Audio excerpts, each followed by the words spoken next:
আসসালামু আলাইকুম। বেলা 2টা 5। বাংলাদেশ বেতার রংপুর। স্থানীয় খবরে আমন্ত্রণ জানাচ্ছি অনিন্দিতা কুণ্ডু। আজ 16ই ডিসেম্বর, মহান বিজয় দিবস। জাতি ব্যাপক উৎসাহ, উদ্দীপনা ও যথাযথ মর্যাদায় দিবসটি উদযাপন করছে।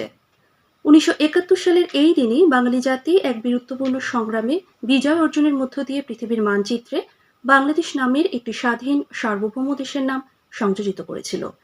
দীর্ঘ 9 মাস পাকিস্তানি বাহিনীর বিরুদ্ধে অসম যুদ্ধ করেছিল দেশের সব ধর্ম, বর্ণ, ভাষার বীর সন্তানেরা। শেষ পর্যন্ত 30 লাখ মানুষের প্রাণ, 2 লাখ মা বোনের সম্ভ্রম আর বিপুল সম্পদহানির মধ্য দিয়ে মুক্তির সংগ্রামে সফল হয়েছিলেন মুক্তিযোদ্ধারা। ছিনিয়ে এনেছিলেন চূড়ান্ত বিজয়, জাতিকে মুক্ত করেছিলেন পরাধীনতার শৃঙ্খল থেকে। প্রত্যুষে 31 ভার তোপধ্বনির মাধ্যমে দিবসের কর্মসূচি শুরু হয়েছে। সূর্যোদয়ের সঙ্গে সঙ্গে রাজধানীর সাভারি জাতীয় স্মৃতিসৌধে পুষ্পস্তবক অর্পণের মাধ্যমে মহান মুক্তিযুদ্ধের শহীদদের প্রতি শ্রদ্ধা নিবেদন করেন রাষ্ট্রপতি মোহাম্মদ শাহাবুদ্দিন এবং প্রধান উপদেষ্টা অধ্যাপক ডক্টর মোহাম্মদ ইউনূস। বিজয় দিবস উপলক্ষে সরকার সহ বিভিন্ন সামাজিক, রাজনৈতিক, সাংস্কৃতিক ও পেশাজীবী সংগঠন বিস্তারিত কর্মসূচি পালন করছে। আজ সরকারি ছুটি। দিবসটি উপলক্ষে সকল সরকারি, আধা সরকারি, বেসরকারি ও স্বায়ত্তশাসিত প্রতিষ্ঠানে জাতীয় পতাকা উত্তোলন করা হয়েছে। দিবসটির তাৎপর্য তুলে ধরে বাংলাদেশ বেতার, বাংলাদেশ টেলিভিশন ও অন্যান্য বেসরকারি টিভি চ্যানেল সমূহ বিভিন্ন অনুষ্ঠান সম্প্রচার করছে এবং জাতীয় দৈনিকগুলো প্রকাশ করেছে বিশেষ ক্রোড়পত্র। বিভাগীয় নগরী রংপুরে 31 বার তোপধ্বনির পর রংপুর কেন্দ্রীয় শহীদ মিনারে বিভাগীয় কমিশনার মোহাম্মদ শহীদুল ইসলাম, সিটি কর্পোরেশনের প্রশাসক মোহাম্মদ আশরাফুল ইসলাম, পুলিশের DIG Mohammad Aminul Islam, metropolitan police commissioner Mohammad Abdul Majid সহ বিভাগীয় প্রশাসন, জেলা প্রশাসন ও অন্যান্য দপ্তর প্রধানগণ পুষ্পস্তবক অর্পণ করেন। বাংলাদেশ বেতারের পক্ষ থেকে আঞ্চলিক পরিচালক আব্দুর রহিম, আঞ্চলিক বার্তা নিয়ন্ত্রক রাশেদ ফয়সল কবির ও আঞ্চলিক প্রকৌশলী মোহাম্মদ ওয়াহিদুজ্জামান পুষ্পমাল্য অর্পণ করেন। এছাড়া মুক্তিযোদ্ধা সংসদ রংপুর জেলা কমান্ড সহ বিভিন্ন রাজনৈতিক, সামাজিক, সাংস্কৃতিক ও পেশাজীবী সংগঠনের পক্ষ থেকেও পুষ্পমাল্য অর্পণ করা হয়। পরে স্টেডিয়ামে বিজয় দিবসের কুচকাওয়াজ অনুষ্ঠিত হয়। এদিকে সেনাবাহিনী রংপুর এরিয়া সদর দপ্তরের পৃষ্ঠপোষকতায় শাশ্বত বাংলা মুক্তিযুদ্ধের জাদুঘর প্রাঙ্গণে cant public school and college ও the millennium star school and কলেজের ব্যবস্থাপনায় মহান বিজয় দিবস উপলক্ষে 2 দিনব্যাপী আয়োজিত কর্মসূচির সমাপনী দিনে আজ সকালে সাংস্কৃতিক পরিবেশনা, বীর মুক্তিযোদ্ধাদের সংবর্ধনা ও বিভিন্ন প্রতিযোগিতার বিজয়ী শিক্ষার্থীদের মধ্যে পুরস্কার বিতরণ করা হয়। অনুষ্ঠানের প্রধান অতিথি ছিলেন 66 পদাতিক ডিভিশনের GOC area commander major general Mohammad Kamrul Hasan. এ সময় সেনাবাহিনীর ঊর্ধ্বতন কর্মকর্তা, শিক্ষক, শিক্ষার্থী, অভিভাবকগণ উপস্থিত ছিলেন।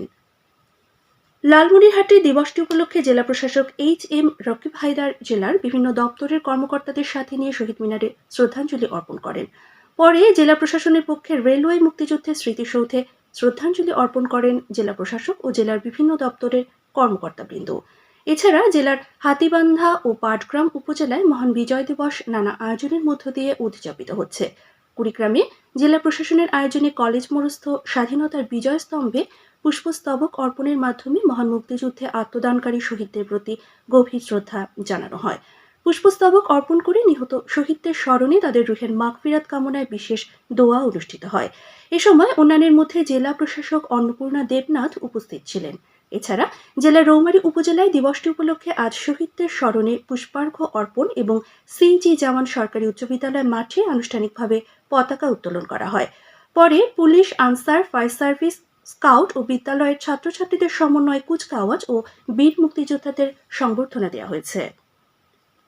গাইবান্ধায় কেন্দ্রীয় শহীদ মিনার এবং স্বাধীনতা চত্বরে পুষ্পস্তবক অর্পণের মধ্য দিয়ে জাতির শ্রেষ্ঠ সন্তানদের প্রতি শ্রদ্ধা নিবেদন করা হয়। পরে স্টেডিয়ামে অনুষ্ঠিত হয় কুচকাওয়াজ। সেখানে জেলা প্রশাসক মাসুদার রহমান মোল্লা ও পুলিশ সুপার জসিমউদ্দিন সালাম গ্রহণ করেন।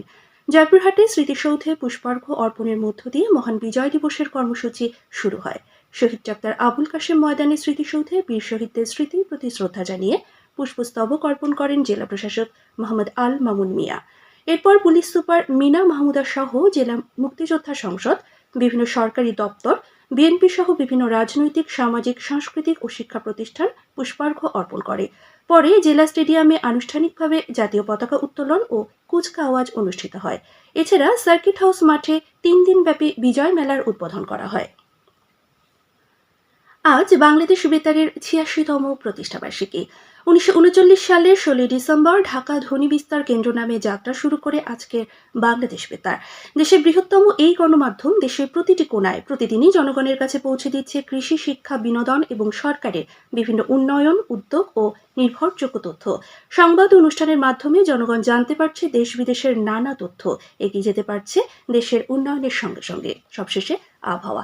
আজ সন্ধ্যে ৬টা পর্যন্ত পূর্বাভাসে বলা হয়েছে দেশের অভ্যন্তরীণ নদীবন্দরগুলোর জন্য কোনো সতর্কবাণী নেই এবং কোনো সংকেতও দেখাতে হবে না। খবর শেষ হলো। আমাদের পরবর্তী স্থানীয় খবর প্রচারিত হবে সন্ধে ৭টায়।